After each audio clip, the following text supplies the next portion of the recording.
සමන්තා චක්කවාලේසු අත්‍රා ගච්ඡන්තු දේවතා සද්ධම්මං මුනි රාජස් සුනන්තු සග්ග මොක්ඛදං ධම්ම ශ්‍රවණ කාලෝ අයං බදන්තා ධම්ම ශ්‍රවණ කාලෝ අයං බදන්තා ධම්ම ශ්‍රවණ කාලෝ අයං බදන්තා නමෝ තස් භගවතු අරහතෝ සම්මා සම්බුද්දස්ස නමෝ තස් භගවතු අරහතෝ සම්මා සම්බුද්දස්ස නමෝ තස් භගවතු අරහතෝ සම්මා සම්බුද්දස්ස.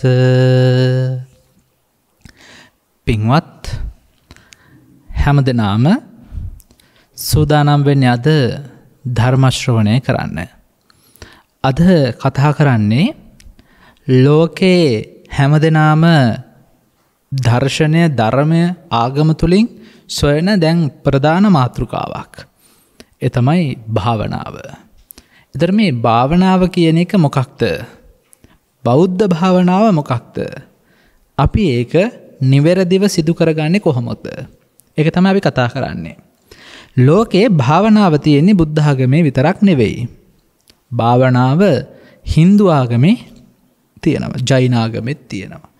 අනෙකුත් ශ්‍රමණ දර්ශනයන් තුළ භාවනාව කියන සංකල්පය තියෙනවා. එතකොට මේ භාවනාව අපි අහලා තියෙනවා බෝධිසත්වයොත් සිද්ධ කළා. බුද්ධත්වයට පත්වෙන්න කලින් අපි දන්නවා ඒ කලේ ප්‍රාණයාමය. ප්‍රාණයාමය කියලා කියන්නේ හුස්ම පිළිබඳව සිදු කරන භාවනාව. එතකොට හින්දු ආගමේ මේ උගන්වපු ප්‍රාණයාමය එදා සිද්ධාර්ථ බෝසතාණන් වහන්සේ සිද්ධ කළා. එක් නාස්පුඩුවකින් හුස්ම ගන්න එක, අනිත් නාස්පුඩුවෙන් පිට කරන එක. ඒ වගේම නාස්පුඩු දෙකෙන්ම හුස්ම අරගෙන පිට කරනවා. නාස්පුඩු වසාගෙන කටින් හුස්ම ගන්නවා පිට කරනවා. කටින් හුස්ම ගන්නවා නාස්පුඩු වලින් පිට කරනවා. නාස්පුඩු වලින් ගන්නවා කටින් පිට කරනවා. නාස්පුඩු කටින් කට දෙකම වහලා කන් දෙකෙන් පිට කරනවා. ඔය විදිහට විවිධ ක්‍රම වලින් මේ හුස්ම පිළිබඳව අධ්‍යයනයක් තමයි ප්‍රාණයාමයේ සිද්ධ කරන්නේ. එතකොට හින්දු ආගමේ විග්‍රහයන්ට අනුව වෛදික විද්‍යාවන්ට අනුව ඒගොල්ලෝ විස්තර කරනවා මේ ශරීරය තුළ නිල ස්ථාන 7ක් තියෙනවා. එතකොට මේ නිල ස්ථාන 7න් අපේ ස්ථාන 7 මේ ප්‍රාණයාමය ආදී භාවනාව තුළින් අවදි වෙනවා. ඒ අවදිවීම ඒගොල්ලොන්ගේ විග්‍රහයට අනුව කුණ්ඩලනී යෝගාභ්‍යාස තමයි භාවිතා කරන්නේ. ඒතර කුණ්ඩලනී අවදිවීම කියලා ඒගොල්ලෝ පැහැදිලි කරනවා. ඉස්සර මමත් මහාන වෙන්න කලින් පැවිදි වෙන්න කලින් මේවා පිළිබඳව සෙව්වා. ඒවා පොඩ භාවිතා කරලා බැලුවා. ඉතින් ඒකේ තියෙනවා අනාහත විසුද්ධ, ස්වදිස්ථාන, මණිපූර, ආඥා, සහස්‍රාර කියලා ඔය විදිහට චක්‍ර 7ක් තියෙනවා. සහස්‍රාර චක්‍රය, ඊළඟට ආඥා චක්‍රය, ඔය විදිහට මූලාධාර චක්‍රය, අනාහත විසුද්ධ, ස්වදිස්ථාන, ඔය විදිහට චක්‍ර 7ක් තියෙනවා. කොඳුවට පෙළියේ පහතම කොටස ඉඳන් ඉහළට යනකම් චක්‍ර 7 කුණ්ඩලනී චක්‍ර 7 අවදි කරගන්න පුළුවන් කියලා හින්දු ආගමේ සඳහන් වෙනවා. බුද්ධ ආගමේ එහෙම කරන්නේ නැහැ. එහෙම එකක් විස්තර කරන්නේ නැහැ. ඒතර මේ හින්දු ආගමේ හැටියට මේ භාවනාව ඒගොල්ලෝ යෝගාභ්‍යාස සිද්ධ කරනවා. ඒකට ඒගොල්ලොන්ගේ මේ මුද්‍රා තියෙනවා, අත තියාගන්න විදිහක් තියෙනවා. ඒගොල්ලෝ භාවනාව කරන විදිහක් තියෙනවා. ඉතින් ඒක තමයි ක්‍රමය. ඊට පස්සේ බුදුරජාණන් වහන්සේ බුද්ධත්වයට ලැබුවට පස්සේ අපි කරන්න ඕන උන්වහන්සේ බුද්ධත්වයේ පිණිස කරපු භාවනා නෙවෙයිනේ. උන්වහන්සේ බුද්ධත්වයේ පිණිස කරපු භාවනා අපි කරන්න ඕන නැත්තේ මොකද අපේ අරමුණ බුද්ධත්වයට පත් වෙන එක නෙවෙයිනේ. අපේ අරමුණ නිවන් දකින්න එක. එතකොට උන්වහන්සේ කරපු භාවනා අපි කරන්න ඕනේ නැහැ. කවුරු හරි කියනවා නම් උන්වහන්සේ කරපු භාවනාව අපි කරන්න ඕනේ කියලා ඒක එහෙම එකක් නැහැ. අපි උන්වහන්සේ කියා දුන්න භාවනාව කරන්න ඕනේ. උන්වහන්සේ අනුගමනය කරන්න නරකයි.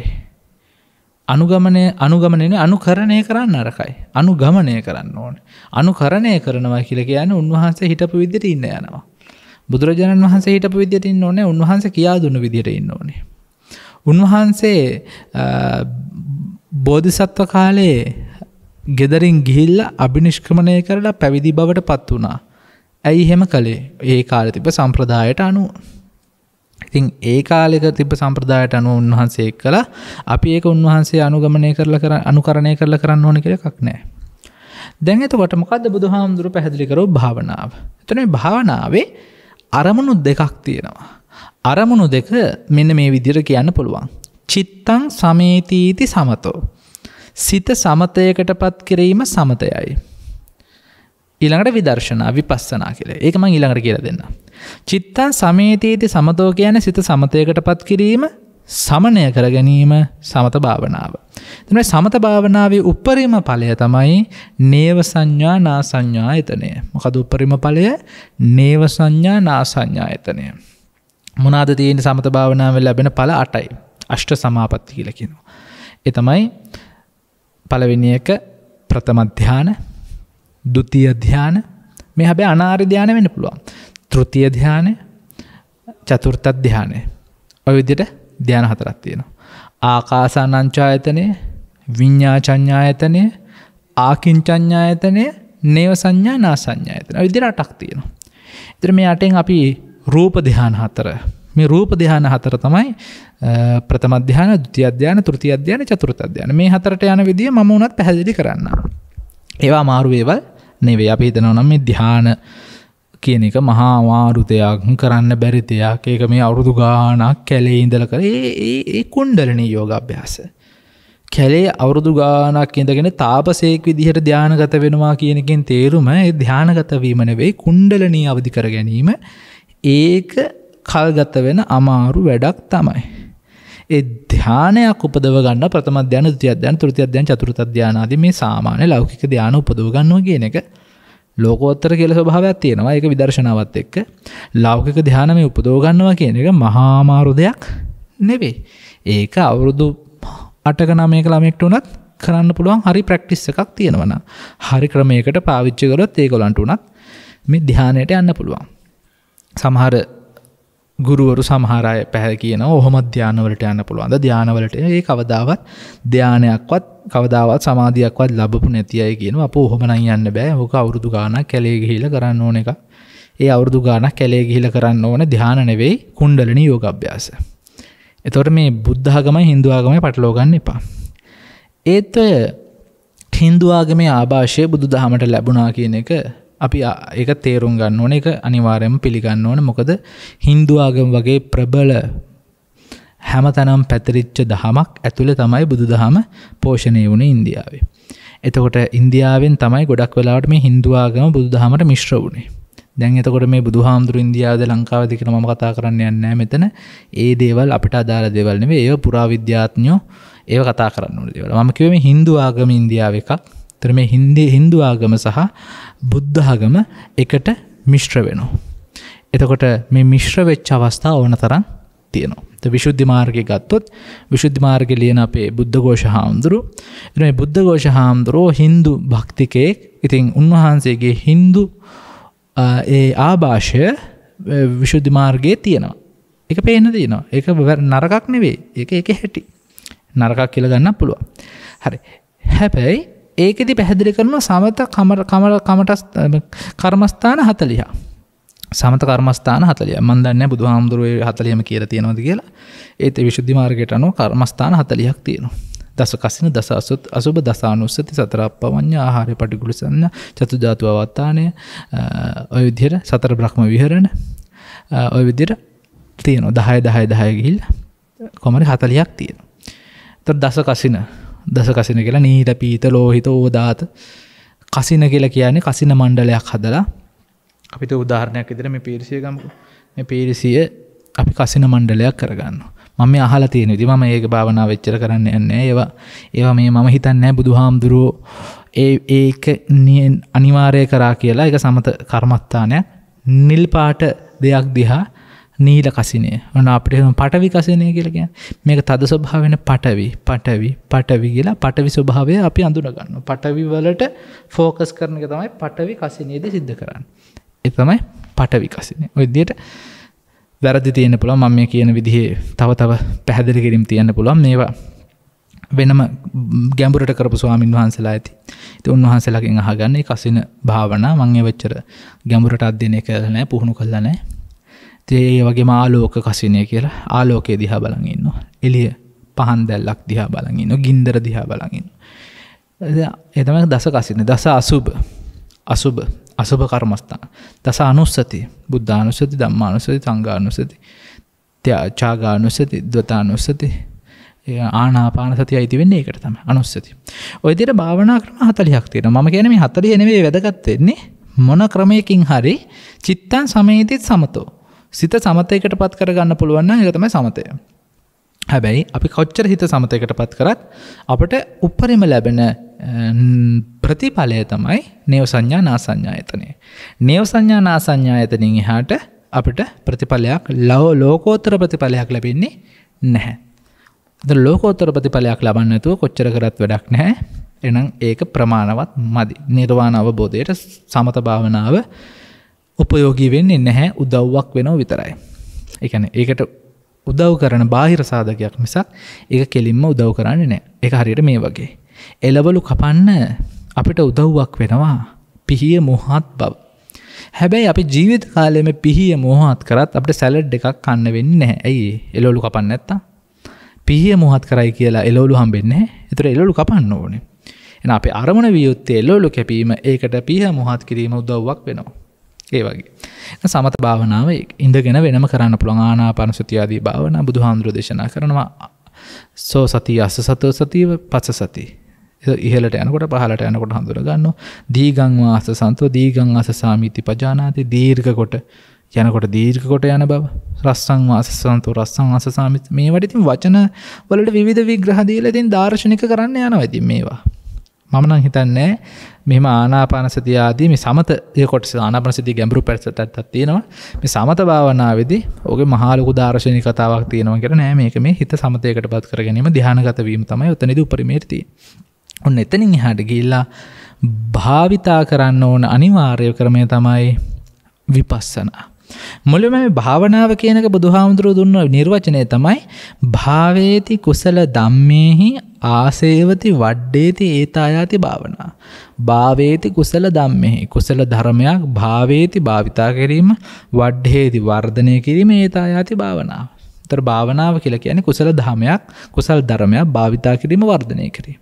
කුසල අරමුණක්. කුසල අරමුණක් කියලා කියන්නේ මොනවාද? පින්පව් නැති. එච්චර ගැඹුරට ගන්න ඕනේ. ආශාව තරහ නැති අරමුණක්.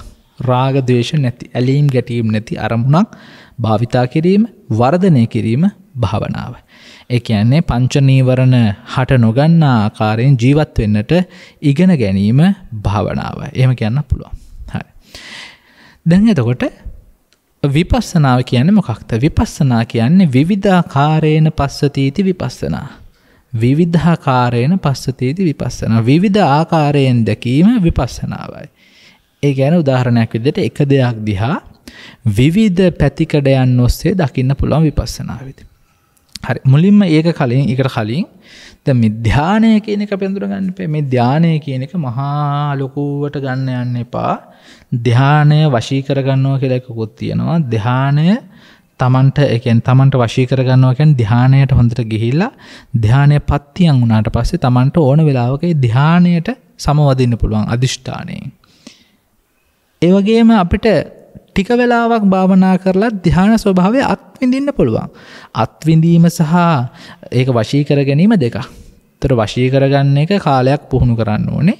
හැබැයි අත්විඳින්න ඕන කෙනෙක්ට පුළුවන්. අත්විඳිනවා කියන්නේ අපි ඒකට කියනවා විතක්ක ਵਿਚාර. විතක්ක ਵਿਚාර අරමුණ තියෙනවා. ප්‍රීති නිදහස් බව, සුඛ සැහැල්ලු බව, ඒකාග්‍රතාව එකක බව. නිදහස් බව, සැහැල්ලු බව, එකඟ බවත් එක්ක මේ ප්‍රථම ධානය කියන ස්වභාවය පවත්වා ගන්න පුළුවන්. එතනින් දෙවෙනි ධානයට ගියාම අරමුණ අතහැරිලා ප්‍රීති සුඛ ඒකාග්‍රතාව, නිදහස් බව, සුවය සහ එකඟ බව ඇති වෙනවා. 3වෙනි ධ්‍යානයේදී සුවය සහ එකඟ බව දැනෙනවා. හතරවෙනි ධ්‍යානයේදී උපේක්ෂා ඒකාග්‍රතාවය දැනෙනවා. ඉතින් ඔය විදිහට මේක මේ වචන වලින් කිව්වට ඒවා ඉතින් අත්විඳලම බලන්න ඕන. හැබැයි ඒකේ කොච්චර අත්විඳත් తాවකාලික සුවයක් තමයි තියෙන්නේ. කියන්නේ අවුරුදු ගාණක් පවතින්නේ නැහැ. දවස් 2-3ක් සතියක් උපරිම පවතී. කාමාරාමතා, බස්සාරාමතා, නිද්‍රාචීරිතා, සංගිනිකාරාමතා කියලා. වැඩි කරගත්තොත් කාමයන්ට ගිජු වුණොත්, බස්සාරාමතා කතා කරන එකට අනිවාර්යයෙන්ම ගිජු වුණොත්, නිද්‍රාශීලිතා නිදිබර ගතියට ගිජු වුණොත්, සංගිනිකාරාමතා කල්ලි ගහිලා ගැන්සි ගහිලා කට්ටිය ඇලුම් කර කට්ටියත් එක්ක ඉන්න වාසය කරන්න කැමති වුණොත් ඔන්න ඔතනදී ධ්‍යාන ස්වභාවයන් පරිහානියට පත් වෙනවා කියලා තියෙනවා. දැන් එතකොට මේ ධ්‍යාන මාර්ගය වෙනම කතාවක්. අපි ඒකට කියනවා චේතෝ විමුක්තික ක්‍රමය. ඒක තමයි චේතෝ විමුක්තික ක්‍රමය සමත පූර්වාංගම විපස්සනාව. තව එකක් තියෙනවා ශුෂ්ක විදර්ශනාව කියලා. කෙලින්ම විපස්සනාවට කෙලින්ම යොමු වෙන එක. ඒකත් එක්තරා ක්‍රමයක්. ඒ කියන්නේ හිත දැනටමත් සමතයකටපත් වෙච්ච අයට වැඩිපුර හිත චංචල අඩු තැම්පත් අයට හිත එක අරමුණක ෆෝකස් කරන්න පහසු අයට තියෙනවා ශුෂ්ක විදර්ශනා භාවනාව. ඒ කියන්නේ කෙලින්ම විදර්ශනාවට යන එක. විවිධාකාරයෙන් පස්සේ තියෙති විපස්සනා කිව්ව එකම දෙයක් දිහා විවිධාකාරයෙන් දැකීම විපස්සනාවයි. එතකොට මේ සමත විපස්සනා දෙකම කලවම් වෙච්ච නිර්වාණ මාර්ගයට එකම මාර්ගය වෙච්ච ප්‍රධාන මාර්ගය වෙච්ච ක්‍රමවේදයට අපි කියනවා සතිපට්ඨානය. ඒතර මේ සතිපට්ඨානය ඇතුලේ සමත විපස්සනා දෙකම ගැබ් වෙලා තියෙනවා. එතකොට කෙනෙක්ට ඒකායනෝ අයම් භික්කවේ මග්ගෝ මහණෙනි එක පාරක් තියෙනවා සත්තානම් විසුද්ධිය සත්වයන්ගේ විසුද්ධිය පිණිස පිරිසුදු බව පිණිස. ශෝක පරිද්දවාන සමතික්කමයි. ශෝක පරිදේව හැඬීම නැති කර ගැනීම පිණිස. දුක්ඛ දෝමනස්සානං අත්තංගමයි. දුක් දොමනස් නැති කරගන්න. ඥායස්ස අධිගමයි ඥානය අවදි කරගන්න. නිබ්බානස සච්චිකිරියයි නිර්වාණය සාක්ෂාත් කරගන්න. මොකක්ද මේ මාර්ගය? චත්තාරෝ සතිපට්ඨාන සතර සතිපට්ඨාන. සතර සතිපට්ඨාන මාර්ගය කවුරු හරි කෙනෙක් පුහුණු කළොත් මෙයාට සමත විපස්සනා දෙකම වැඩෙනවා. එතනදී අපි පැහැදිලි කරනවානේ ගතේ තිතේ නිසින්නේ සුත්තේ ජාගරතේ වාසිතේ ඇවිදිනකොට යනකොට එනකොට ඉස්සරහට යනකොට පස්සට යනකොට සමින්ජිතේ පසාරිතේ සම්පජානකාරී හොති යන සම්පජානකාරීව ඉන්න පුළුවන්. Tamanට ඇවිදිනකොට කනකොට බොනකොට ඉස්සරහට යනකොට පස්සට යනකොට ඉරියාපත භාවනාව තියෙනවා.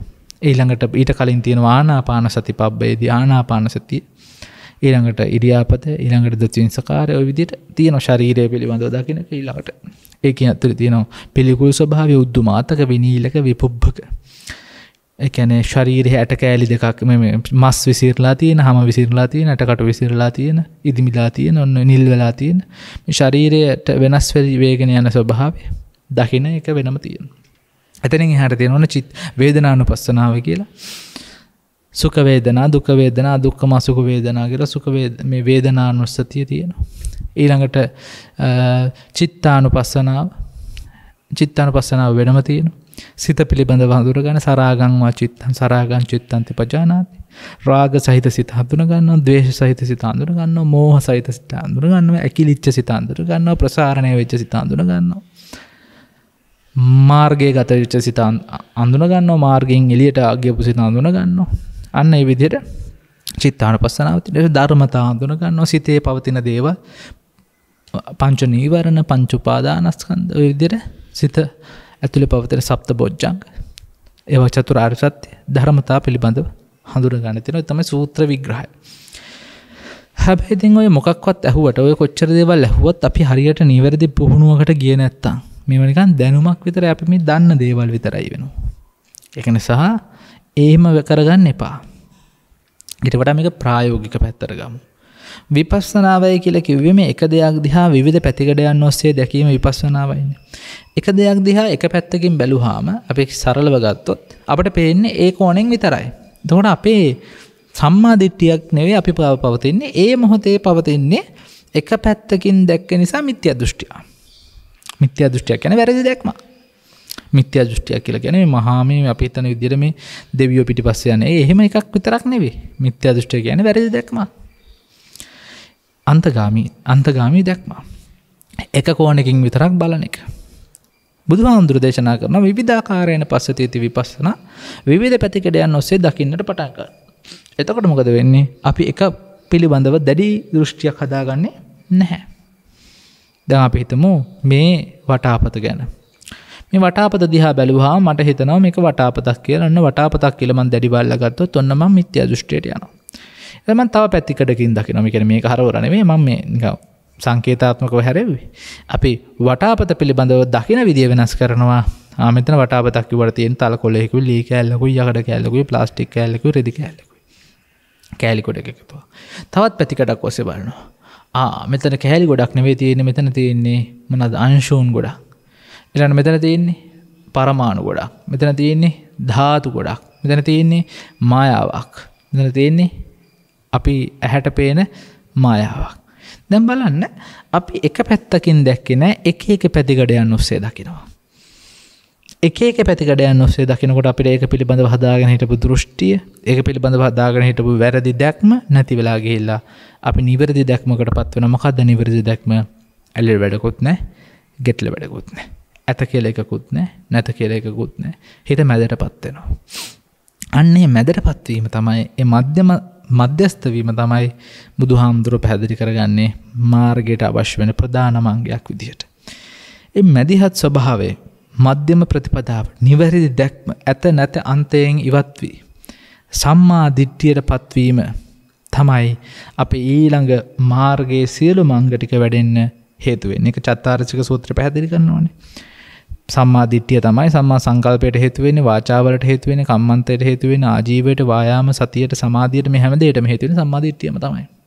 ඒතර මේ සම්මා දිට්ඨිය ඇතුළේ තමයි අනිත් ඔක්කොම තියෙන්නේ. දැන් දෘෂ්ටි හදා ගන්න නැතුව මොනතරම් භාවනා කරත් වැඩක් නැහැ. මොනතරම් දේවල් කරත් වැඩක් නැහැ. නිවැරදි දෘෂ්ටි හදා ගන්න ඕන. හරි දැක්ම හදා ගන්න ඕන. දැන් මම පැහැදිලි කරා මේ වටාපත දිහා අපිට විවිධ කෝණයන් ඔස්සේ දකින්න පුළුවන්. එක කෝණයක් දිහා බැලුවාම අපිට දකින්න විදියට නෙවෙයි තවත් පැත්තකින් දකින්නකොට තියෙන්නේ. ඉතින් අපිට ඒ වගේ මේ සමාජයේ හැම දෙයක් පිළිබඳවම, සමාජයේ තියෙන හැම කාරණාවක් පිළිබඳවම එක පැත්තකින් විතරක් දැකලා හරියන්නේ නැහැ.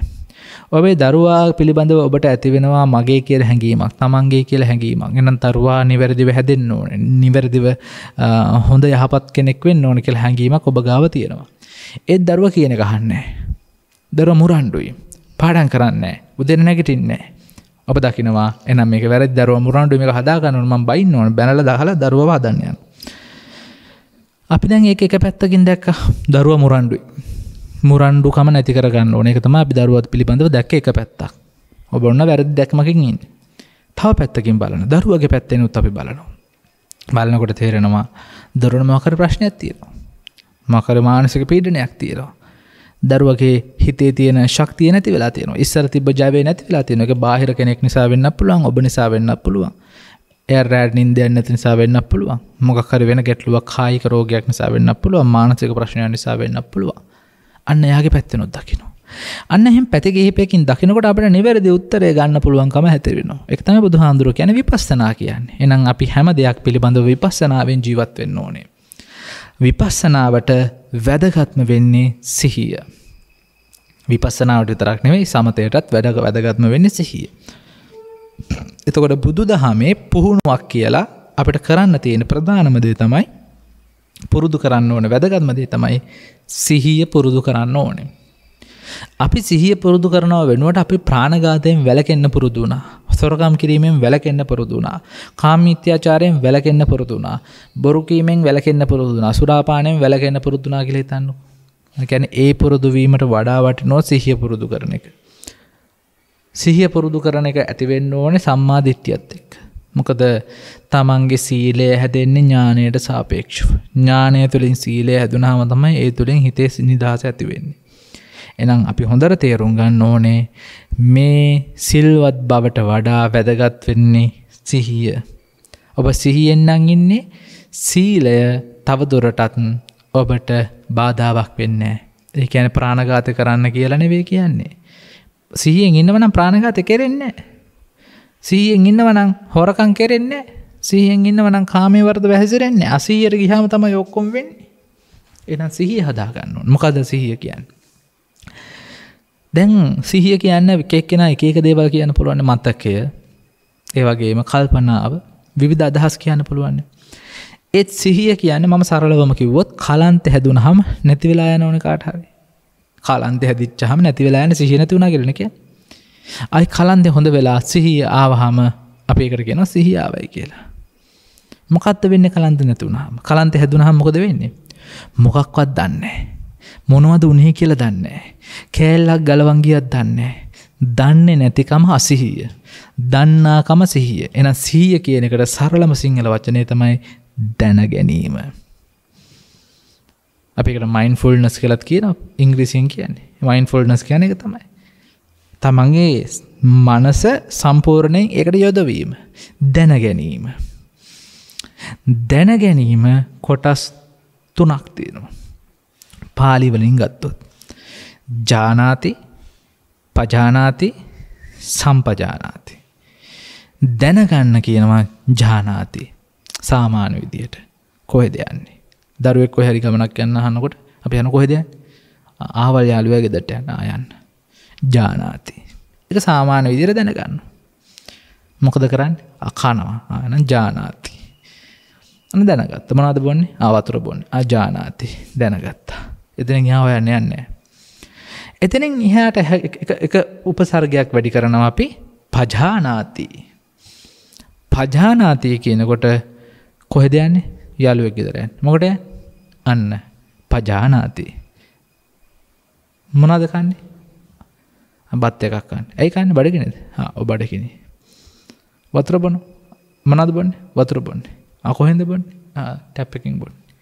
අන්න පජානාති. තව ටිකක් දැනගන්නවා. දන්න දේ තව තවත් ගැඹුරට දැනගන්නවා. පජානාති. ඒ සිහිය කියන්නේ මොකද්ද? සම්පජානාති. සම්පජානාති කියන්නේ තවත් හොඳට දැනගන්නවා. කොහෙද යන්නේ? යාළුවෙක් ගෙදර යන්නේ. මොකටද යන්නේ? මෙන්න මේ දේ පොත ගන්න යන්නේ. කාත් එකද යන්නේ? අරයත් එක්ක යන්නේ. මොකෙන්ද යන්නේ? මේක කියන්නේ. කීයටද එන්නේ? ජානාති, පජානාති, සම්පජානාති හොඳටම දැනගන්න. බුදුහාමුදුරු දේශනා කරන්නේ අපිට සිද්ධ වෙනවා හැම දෙයක් ගැනම හොඳ අවධානයෙන් අවදියෙන් ඉන්න. සම්පජානකාරී හොති. නිවැරදිව නියමාකාරයෙන් හරියටම දැනගෙන ජීවත් වීම තමයි අපි සිද්ධ කරන්න ඕනේ. ඒ තමයි සම්පජානාති. මොකක් පිළිබඳවද? හැම දෙයක් පිළිබඳව. සියල්ල පිළිබඳව දැනගන්න ඕනේ. නෑ හරි ප්‍රශ්නයන්නේ. හාමුදුරනේ සියල්ල පිළිබඳව දැනගන්න ගියාම හැම එකක් ගැනම අපි හොයන්න එපා නේ. සියල්ල යන කුමක්ද? සියල්ල යනු ඇසයි, කනයි, නාසයයි, දිවයි, ශරීරයයි, මනසයි. සියල්ල යනු ඇස, කන, නාසය, දිව, ශරීරය, මනසයි. ඇසෙන් පේන රූපය, කනින් ඇහෙන ශබ්දය, නාසයෙන් දැනෙන ගඳ, දිවෙන් දැනෙන රස, ඇඟෙන් දැනෙන පහස, මනසෙන් දැනෙන සිතුවිල්ල, මේ ටික සියල්ල තමයි සියල්ල බවට පත් වෙන්නේ. එහෙනම් ඇස, කන, නාසය, දිව, ශරීරය, මනස තුල සියල්ල පවතිනවා. එතනින් එහාට කිසිම දෙයක් අපිට දැනෙන්නේ නැහැ. රූප, ශබ්ද, පෙනීම, ඇසීම, ගඳ දැනීම, රස දැනීම, ස්පර්ශ දැනීම, මතක් වීම. මේ හයෙන් තියෙන. පේන තැන දැනගන්න. ඇහෙන තැන දැනගන්න. නාසයට ගඳ දැනෙන තැන දැනගන්න. දිවට රස දැනෙන තැන දැනගන්න. ඇඟට පහස දැනෙන තැන දැනගන්න. මතක් වෙන තැන දැනගන්න. දැන් නොදැන හිටියොත් මොකද වෙන්නේ? ඇහෙන තැන නොදැන හිටියොත් අපි හදනවා සිතුවිලි, අපි හදනවා වචන, අපි හදනවා ක්‍රියා. අර දැනෙන එකත් එක්ක අපි ක්‍රියාත්මක වෙනවා, සිතනවා, කතා කරනවා, ක්‍රියා කරනවා. එතකොට අපේ කටින් වැරදි දේවල් ක්‍රියාත්මක වෙන්න පුළුවන්, ශරීරයෙන් වැරදි දේවල් ක්‍රියාත්මක වෙන්න පුළුවන්, මනස තුළ වැරදි දේවල් ක්‍රියාත්මක වෙන්න පුළුවන්. අපි ඒකට කියනවා දුසිල් වෙනවා. දුසිල්වත්. සිල්වත් නෙවෙයි, දුසිල්වත්. මොකද කාය වාචානං සමෝදානං සීලං, කාය වචන දෙකේ සංවර බව සීලයයි. කටිනුයි ඇඟිනුයි වැරදි කරන්නේ නැත්නම් සිල්වත්. එහෙනම් අපි මේ දැනන එක අපි සිහියෙන් හිටියේ නැත්නම් මොකද වෙන්නේ? අපි කටින් සහ වචනේ, කටින් සහ ශරීරයෙන්, වචනයෙන් සහ ක්‍රියාවෙන් අපි දූෂණයටපත් වෙනවා. වචනයෙන් සහ ක්‍රියාවෙන් අපි වැරදි වැඩ කරන්න පටන් ගන්නවා. අන්න එතකොට දුසිල් වෙනවා. දුසිල්වත් කෙනා සිල්වත් කෙනෙක් බවට පත් කරගන්න මොකද කරන්න ඕනේ?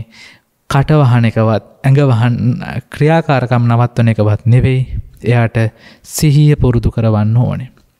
සිහිය පුරුදු කරනකොට එයාගේ වචනය එයාගේ ක්‍රියාකාරකම නිවැරදි වෙනවා. ඒ තුළින් එයාගේ මනස ටික ටික නිරවුල් වෙනවා. නිරවුල් වීම සමාධියයි. එතකොට සම්මා දිට්ඨියත් එක්ක මොකද වෙන්නේ? අපි කියනවා ප්‍රඥා සීල සමාධි. ප්‍රඥාව තුළින් සීලය නිර්මාණය වෙනවා. සීලය තුළින් සමාධිය නිර්මාණය වෙනවා. ප්‍රඥා සීල සමාධි කියන මාර්ගය ගොඩනගෙනවා. සීල සමාධි ප්‍රඥා නෙවෙයිද? ඔව් ඒ සීල සමාධි ප්‍රඥා කියලා අපිට කටවහරට කියන්න පුළුවන්. ඒ සම්මා දිට්ඨි සම්මා සංකප්ප යන්නේ ප්‍රඥාවට, සම්මා වාචා කම්මන්ත ආජීව යන්නේ සීලයට, සම්මා සති සම්මා සමාධි යන්නේ මොකටද?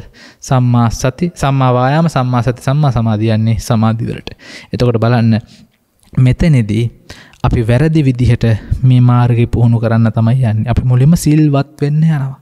සිල්වත් වෙන එක හොඳයි. එහෙම ඒක වැඩි කල් දුවන්න බෑ. ඒ වෙනුවට දරුවන්ට කියලා දෙන්න සිහියෙන් ඉන්න, දැනගෙන ඉන්න. මොකක් පිළිබඳවද?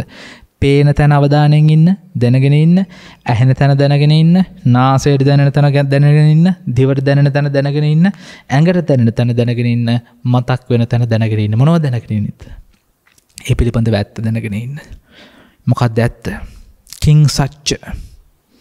කිං සච්ච ගවේසි කිං කුසල ගවේසි. සත්‍ය කුමක්ද? සත්‍ය සඳහා මාර්ගය කුමක්ද? ඒකනේ බලාපොරොත්තුව. කිං සච්ච ගවේසි. මොකක්ද සත්‍ය දැනගන්න? ඇහි පිළිබඳව සත්‍ය මොකක්ද? සත්‍ය තමයි මේ ඇහැට පේන කිසිම දෙයක් මගේ පාලනය යටතේ පැවැත්විය නොහැකි බව. කනට ඇහෙන කිසිවක් මගේ පාලනය යටතේ පැවැත්විය නොහැකි බව. නහයට දැනෙන කිසිවක් මගේ පාලනය යටතේ මා හිතන විදිහට පැවැත්විය නොහැකි, මගේ කරගත නොහැකි, අයිති කරගත නොහැකි බව. දිවට දැනෙන කිසිවක් අයිති කරගන්නත් බෑ, මං කැමති විදිහට තියාගන්නත් බෑ. ඇඟට දැනෙන කිසිවක් අයිති කරගන්නත් බෑ, අයිති කරගන්නත් බෑ, පාලනය කරන්නත් බෑ, මං කැමති විදිහට තියාගන්නත් බෑ. ඔබට ඇහැට පේන ඒවා තීරණය කරන්න බෑ. වෙනස් කරන්න බෑ. අයිති කරගන්නත් බෑ. ඒකයි ප්‍රශ්නේ. අපි කැමති විදිහට නැති වුණාම ගැටෙනවා. කැමති විදිහට තියෙනකොට, ඒ කියන්නේ කැමති විදිහට නැති වුණාම ගැටෙනවා, ප්‍රිය වුණාම බැඳෙනවා. බැඳෙල වැඩක් නැහැ, අයිති කරගන්න බෑ. ඇලිලා වැඩකුත් නැහැ, ගැටලා වැඩකුත් නැහැ. ඇහැට පේන රූප ඇලිලා වැඩක් නැත්තේ අයිති කරගන්න බෑ. ගැටලා වැඩක් නැත්තේ කැමති විදිහට තියාගන්න බෑ. කනට ඇහෙන ශබ්ද ඇලිලා වැඩක් නැහැ, අයිති කරගන්න බෑ. කැමති විදිහකට තියාගන්න බැරි නිසා ගැටලා වැඩක් නැහැ. නහයට දැනෙන ගඳ සුවඳත් එහෙමයි, දිවට දැනෙන රසත් එහෙමයි, ඇඟට දැනෙන පහසත් එහෙමයි, මතක් වෙනකොටත් එහෙමයි. එහෙනම් මේ හැම තැනකදීම ප්‍රශ්නේ වෙලා තියෙන්නේ නොදන්නකම. දුකට මුල තමයි ඇතිත්තු නොදැනීම. ඇත්ත තත්ත්වේ නොදන්නකම තමයි මේ දුක, අසහනය, පීඩාව හැම දෙයකටම මුල. අපිට පුළුවන් නම් පේන තැන සත්‍ය දකින්න, ඇහෙන තැන සත්‍ය දකින්න, නාසයට දැනෙන තැන සත්‍ය දකින්න, දිවට දැනෙන තැන සත්‍ය දකින්න, ඇඟට දැනෙන තැන සත්‍ය දකින්න, මතක් වෙන තැන සත්‍ය දකින්න. අපේ ක්‍රියාකාරකම් හොඳ වෙනවා, අපේ වචන හොඳ වෙනවා, අපේ සිතිවිලි හොඳ වෙනවා. ඉබේ මෙතන ත්‍රිශික්ෂා හැදෙනවා. සීල සමාධි ප්‍රඥා ගුණ නැගෙනවා. එහෙනම් ලොකු දේවල් කරන්න ඕනේ. පේන, ඇහෙන, දැනෙන තැන්වල හොඳට සිහියෙන් ඉන්න, අවධානයෙන් ඉන්න. එතකොට ඔබේ භාවනාව කුමක්ද? ඇහැට පේන තැන සත්‍ය දැකීම භාවනාවයි. දැන් එතකොට මේ භාවනාව ඇස් වහගෙන කරන එකක්ද, ඇස් අරගෙන කරන එකක්ද? ඇස් අරගෙනනේ ඇහින් භාවනා කරන්න ඕනේ. කනට ඇහෙන තැන සත්‍ය දැකීම භාවනාවයි. එහෙනම් ඇහෙන තැනද භාවනා කරන්න ඕනේ, ඇහෙන්නේ නැති තැනද? එහෙනම් සද්ද නැති තැන් හොයන්න ඕනද? නෑ. සද්ද නැති තැන් හොයන්න ඕනේ නෑ. මොකද සද්ද තමයි භාවනාව වෙන්නේ. ඔබේ භාවනාව තමයි සද්ද ඇහෙන එක. නාසයට ගඳ සුවඳ නැති තැනද භාවනා කරන්නේ නැහැ. ගඳ සුවඳ දැනෙන තැන භාවනාව. දිවට රස නැති තැනද භාවනාව නැහැ. හොඳ රසවත් ආහාර තියෙන තැන තමයි භාවනාව. ඒ ඇස්සේ තියෙන රස නැති ඒවා හැපුණත් භාවනාව තමයි. එහෙනම් ඇඟට පහස දැනෙන තැන භාවනාවද, දැනෙන්නේ නැති තැන භාවනාවද? එහෙනම් දැනෙන තැන භාවනාව. එහෙනම් සිතිවිලි ඇතිකමද නැතිකමද හොඳ? සිතිවිලි ඇතිකම හොඳයි. ඒක තමයි භාවනාව. මතක් වෙන්නේ නැත්තම් නෙමෙයි වැදගත් වෙන්නේ. මතක් වෙනවා නම් ඒක තමයි 100න් ඉඳලා දකින්න එක භාවනාව කියලා කියන්නේ. අපි මේ වරද්දගත්ත තැන දැන් තේරෙනවද? ඔබ හිතන්නේ අර සමත භාවනාව වගේ පැත්තකට වෙලා ඇස් දෙක පියාගෙන ඉරමිනිය ගොතාගෙන විතරයි ඉන්න ඕනේ නිවන් දකින්න නම් කියලා නෑ. නිවන් දකින්න නම් ඔබ භාවනා කළ යුතුයි. දවසට පැයක් හෝ පැය භාගයක් හෝ පැය දෙකක් හෝ නෙවෙයි. ඇස් අරන් ඉන්න හැම මොහොතක්ම භාවනාවක්. කනට ඇහෙන හැම මොහොතකම භාවනාවක්. නාසයට දැනෙන, දිවට දැනෙන, ඇඟට දැනෙන තැන හැම මොහොතක්ම භාවනාවක්. මතක් වෙන සියලුම දේවල් ඔබට භාවනාවක් කරගත හැකියි. එහෙනම් ඔබේ වාහනේ පදවනකොට ඔබට පුළුවන් භාවනා කරන්න. මොකද්ද භාවනාව? ඔබට පේන කිසිවක් ඔබ කැමති විදිහට පවතින්නේ නැති බව දැනගෙන ජීවත් වෙන එක. කනට ඇහෙන කිසිවක් ඔබට කැමති විදිහට පවතින්නේ නැති බව දැනගෙන, අයිති කරගත නොහැකි බව දැනගෙන භාවිතා කිරීම. ඒ ජීවත් වීම. එතකොට මොකෝ වෙන්නේ? දැන් ඔබට වාහනේ ඩ්‍රයිව් කරන් යනකොට කවුරු හරි මිනිස්සෙක් එකපාරට පහිනවා. එකපාරට වාහනයක් අපනවා, තරහ යනවා. වෙන්දර තරහ යන්නේ ඇයි? මේ ඇහැට පේන දේවල් මං හිතන විදිහට වෙන්න ඕනේ කියලා අපි හිතන් ඉතින් දැන් අපි දන්නවා එහෙම වෙන්නේ නැහැ කියලා. එතකොට තරහ යන වැඩක් තියෙනවද? වැඩක් නැහැ. ඔබ යනකොට දකින්න ලස්සන ගෑනු කෙනෙක්, ඔබ පිරිමි කෙනෙක් නම් ඔබට හිත බැඳෙනවා ඒකට. අයිති කරගන්න හිතෙනවා. ඒත් මට කිසිවක් අයිතිද? නෑ. මට අයිති කරගන්න පුළුවන්ද? බෑ. මං කැමති විදිහට තියාගන්න පුළුවන්ද? බෑ. එහෙනම් මං බැඳිලා වැඩක් තියෙනවද? නෑ, වැඩක් නෑ. දැක්ක විතරයි. රාගයක් ඇති වුණා කමන්නේ. සරාගං වා චිත්තං තරාගං චිත්තං තපජානති. රාග සිතක් ආව කියලා මං දැනගත්තා. හැබැයි මේ මොහොතේ මේ සිත නැති වෙලා ගියා. මොකද වැඩක් නෑ. ඒක දිගට පවත්වගෙන අයිති කරගන්න බැරි දෙයක් කෙරෙහි. අයිති කරගත නොහැකි දෙයක් කෙරෙහි බැඳිලා වැඩක් නෑ. මම ඉස්සර කියන කතාවක් තමයි මම විවාහ වෙනවා. හැබැයි විවාහ වෙන්න මට හොයලා දෙන්න ඕනේ මෙන්න මේ වගේ කෙනෙක්.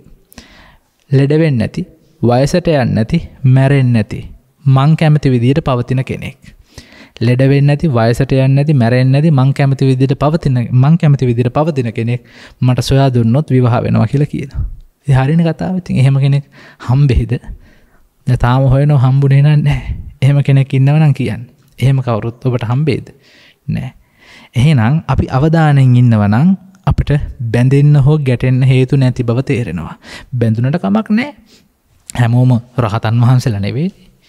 පාරේ යනකොට ඔබට ගැටෙන තැන් ආවට කමක් නැහැ. බැඳෙන තැන් ආවට කමක් නැහැ. ඒක බුදුහාඳුර කියන්නේ. බුදුහාඳුර දේශනා කරන්නේ බැඳෙනකොට බැඳෙන බව දැනගන්න, ගැටෙනකොට ගැටෙන බව දැනගන්න. හැබැයි මොකද කරන්න ඕනේ? ටෝච් එක ගහන් ඉන්න. ඇහෙන්, කනෙන්, නාසයෙන්, දිවෙන්, ශරීරයෙන්, මනසෙන් ටෝච් එක ගහන් ඉන්නේ. මොකද්ද ටෝච් එක? සිහිය. සිහිය කියන්නේ මොකද්ද? දැනගැනීම. දැනගන්නේ මොකක්ද? කැමති විදියට පවතින්නේ නැති බව සහ අයිති කරගන්න බැරි බව. කැමති විදියට පවත්වා ගන්න බැරි බව සහ අයිති කරගන්න බැරි බව දකිමින් ජීවත් වෙන්න. එතකොට ඒක තමයි භාවනාව වෙන්නේ, විදර්ශනාව. කෙනෙක්ට කියන්න පුළුවන් හාමුදුරනීට වඩා හොඳයිනේ ඇස නිත්‍යද අනිත්‍යද? අනිත්‍යයි ස්වාමීනි. කන නිත්‍යද අනිත්‍යද? අනිත්‍යයි ස්වාමීනි. නාසය නිත්‍යද අනිත්‍යද? අනිත්‍යයි ස්වාමීනි. දිව නිත්‍යද අනිත්‍යද? අනිත්‍යයි ස්වාමීනි. ශරීරය නිත්‍ය අනිත්‍යද? අනිත්‍යයි ස්වාමීනි. මනස නිත්‍යද අනිත්‍යද? අනිත්‍යයි ස්වාමීනි. රූප නිත්‍යද අනිත්‍යද? අනිත්‍යයි ස්වාමීනි. සැපද දුකද? දුකයි ස්වාමීනි. ආත්මද අනාත්මද? අනාත්මයි ස්වාමීනි කියලා අර ත්‍රිපිටකයේ තියෙනවනේ. අන්න ඒ ටික ඇහුණා. බඹසර වැස නිමිවිය. සියලු දේවල් ඉවර වුණා. බ්‍රහ්මචර්යාව නිමවිය. රහතන් වහන්සේ කෙනෙක් බවට පත් වුණා කියලා තියෙනවා. දැන් ඉතින් මේ පොතේ තියෙන විදිහට අපිත් හිතනවා ආයෙනම් අනිත්‍යයි කියලා හිතන තමයි තියෙන්නේ. ආහැට පේනකොට අනිත්‍යයි, දුකයි, අනාත්මයි. කනට ඇහෙනකොට අනිත්‍යයි, දුකයි, අනාත්මයි. දිවට යනකොට අනිත්‍යයි, දුකයි, අනාත්මයි. අනිත්‍යයි, දුක්ඛයි, අනාත්මයි කියලා නිකන් තාලෙට හිත ඉන්නවා. ඒක නිකන් මන්ත්‍රයක් වගේ. අනිත්‍යයි, දුකයි, අනාත්මයි, දුකයි, අනිත්‍යයි, දුකයි, අනිත්‍යයි, දුකයි, අනිත්‍යයි, දුකයි කියලා හිතුවට වැඩක් නැහැ. නිකන් හරියට ඒක මේ වගේ. අර එක ස්වාමීන් වහන්සේ කෙනෙක් ඉගැන්වලු භාවනාවක් විදිහට නාම රූප දකින්න. මට මතක විදිහට මේක එක විදිහට එක එක්කෙනා කියනවා. එතකොට නාම රූප දකින්න ඉගැන්වන දැන් ඇස්සරියාම නාම රූප දකින්න. නාම රූප කනට ඇහෙනකොට ඔන්න කන ඇහෙන තැනත් නාම තියෙනවා, රූප තියෙනවා. පස්ස වේදනා සංඥා චේතනා කියන නාම ධර්ම තියෙන රූප ධර්ම ටික තියෙනවා. පට ව්‍යාපෝ තේජෝ වායෝ. නාම රූප දක ඉන්න කිව්වා. ඔහම මේ හාමුදුරු භාවනා කරේ ගඟක් ආවලු. ගඟට ආවලු ගෑනු කෙනෙක් වතුර අරන් යන්න. ගෑනු කෙනාගේ කලේ දැක්කලු. කලේට කියනවා घट. ගෑනු කෙනාගේ ඒ ඇඳුම දැක්කලු, රෙද්ද දැක්කලු. ඒකට කියනවා පට.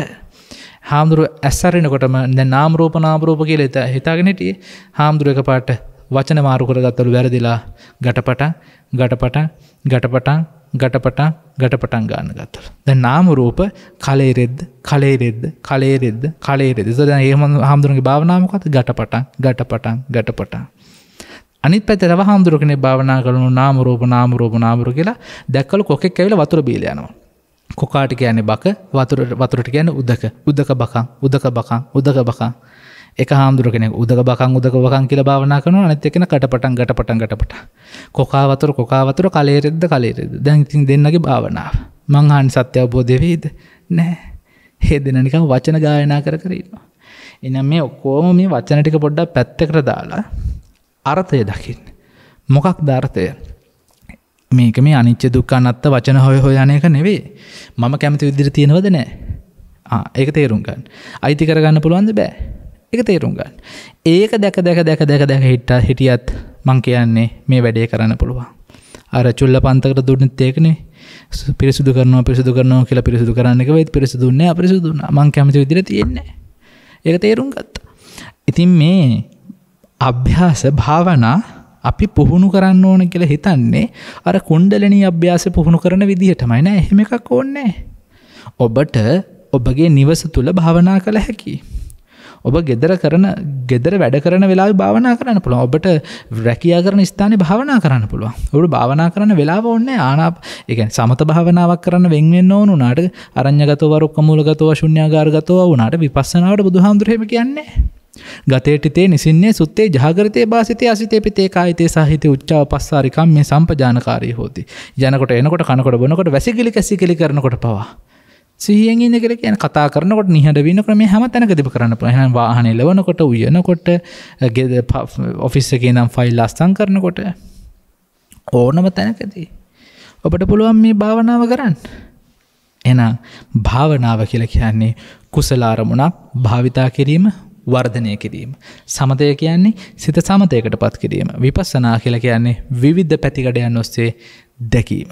එහෙනම් මේ භාවනාව නිවැරදිව කවුරු හරි තියෙන තේරුම් ගත්තොත් එයාට පුළුවන් නිර්වාණ අවබෝධය කරන්න. එයාට පුළුවන් හරි කමටහන පුහුණු කරන්න. කමටහන් ගන්න කැලේ ගිහිල්ලා කමටහන් අරගෙන ඒවා කර ඉන්න ඕන කියන අදහස Hindu ආගමෙන් ආපු එක. ඒක ඔබ ඔලුවට ගන්න යන්න එපා. ඒ කුණ්ඩලිනී අභ්‍යාස ඒ අර දසකසින දසාසෝබ දසානුස්සති කියන මේ දේවල් අරගෙන කරපු එකක්. මම ඕකේ කායගත සතිත් කරලා තියෙන පුංචි කාලේ. මම පළවෙනියටම ධ්‍යාන ස්වභාවයක් සමාධි ස්වභාවයක් නිවැරදිවත් වින්දේ අවුරුදු 13 දී ඔය කායගත සතියේ.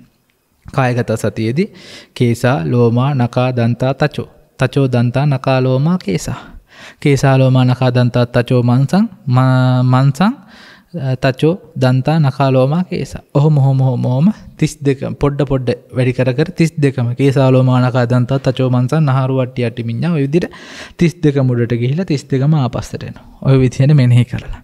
ඒක මේ අර මේ මොකද්ද බුද්ධෝෂ හඳුරු කියව භාවනාවන්නේ. මේ මොකේද තියෙන්නේ විසුද්ධි මාර්ගය. ඉතින් ස්වාමීන් වහන්සේ කෙනෙක් මට පොඩි කාලේ කියනවා මම භාවනා පන්තියකට ගිය වෙලාවක. ඉතින් ඕක කර ඉන්නකොට සමාධිය ආවා. මම ඒක හොයාගෙන තමයි අන්තිමට භාවනාව පිළිබඳව ගැඹුරෙන් හොයන්න පටන් ගත්තේ. භාවනාව කියන්නේ මොකද්ද කියලා හොයන්න පටන් ගත්තේ මට ඕනුණා ඒ අත්විඳේක ආයි අත්විඳින්න. ඒ සමාධි ස්වභාවයේ හිත සැහැල්ලු වීම ආයි අත්විඳින්න. ඊට පස්සේ මට තේරුණා මේ මෛත්‍රී භාවනාවෙනුත් ඒක අත්විඳින්න පුළුවන්. මෛත්‍රී භාවනාව හරියට කරොත් මෛත්‍රී භාවනාවෙන් මෛත්‍රිය වඩනවා වගේම හොඳට සමාධියත් වැඩෙනවා. හැබැයි ඉස්කෝලේ අපිට මෛත්‍රී භාවනාව කරවන්නේ හිතලා. මෛත්‍රී භාවනාව හිතවල සියලු සත්‍යෝ නිදුක්කත්වා නිරෝගීත්වා කියලා කරනවා. හැබැයි මට අර විදියට හරියට මෛත්‍රී භාවනාව පුරුදු වෙලා ඉස්කෝලේ ගිහිල්ලා මෛත්‍රී භාවනාව කරන්න හැදුවට කරන්න බෑ. ඇයි ඒකට හේතුව තමයි මෛත්‍රී භාවනාව ගැන මම කියන්නේ මෛත්‍රිය ගැන නෙමෙයි භාවනාවක් විදියට සමතයක් විදියට මෛත්‍රී භාවනාව කරන්න ගියාට කරන්න බැරි. හිතගෙන මෛත්‍රී භාවනාව කරන්න බෑ දෙගෙන වැටෙනවා. සමාධියටපත් වෙනවා. සමාධියටපත් වෙනකොට ශරීරය සැහැල්ලු වෙනවා කකුල් දෙක පන නැතුව යනවා. එහෙනම් ඔය හිතගෙන භාවනා කරන මෛත්‍රී භාවනාව කරන කාටවත් මෛත්‍රිය වැඩෙන්නේ නැහැ. මෛත්‍රී කරන්න එක වෙනම පුළුවන්. භාවනාවක් විදියට මෛත්‍රී භාවනාව කරන්න බෑ. මෛත්‍රී භාවනාවක් විදිහට ඔබට සමත භාවනාවක් කියලා හිතාගෙන කරනවා නම් හිතගෙන කරන්න විදිහක් නැහැ. මොකද සමාධිය එනකොටම වැටෙනවා.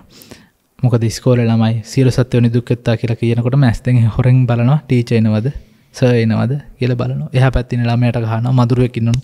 මදුරුවේ සියලු සත්ත්වෝ නිදුක්කත්තා කියලා මදුරුවට ගහනවා. ඉතින් එහෙම තමයි භාවනා කරන්නේ. ඒකම තමයි ඉතින් පොය දවසට උපාසකම්මලා මෛත්‍රී භාවනාව කරන්නේත් එහෙම තමයි.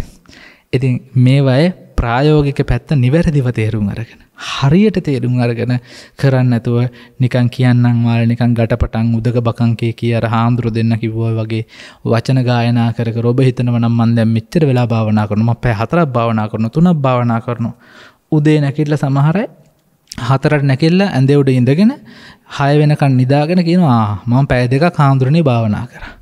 ඇඳ උඩ ඉඳගෙන නිදාගෙන ඉඳගෙන නිින්ද ගිහිල්ලා සමාධියටපත් වෙලා කියලා ඔන්න පැය දෙකක් භාවනා කළා.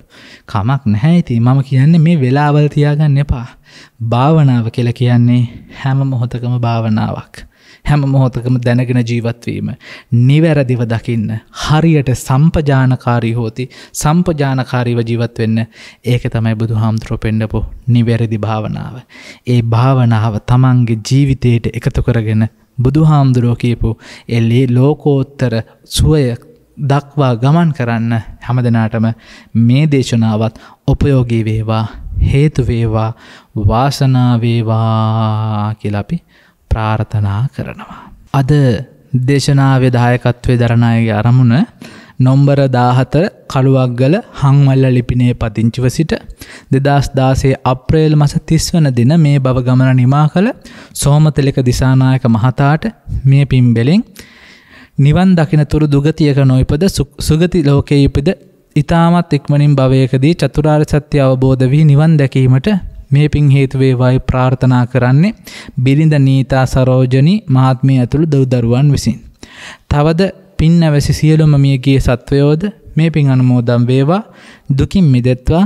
අපටද මේ පින් බෙලෙන් උපදින සෑම භවයකදීම බෞද්ධයක වීපද ඊතා ඉක්මන් භවයකදී නිවන සාක්ෂාත් වේවා කියලා ප්‍රාර්ථනා කරනවා. ධර්මදේශනා කරන ලබන ස්වාමින් වහන්සේටත් පතන් අවබෝධයකින් නිවන් අවබෝධය පිණිස මේ පින් හේතු වේවා කියලා ප්‍රාර්ථනා කරනවා. ඉතින් මේ නම් සඳහන් කරපු ඒ මිය පරලෝකීය ඥාතිවරයා ප්‍රමුඛ සියලු මේගේ ඥාතීන්ට මේ පින් අනුමෝදන් වේවා.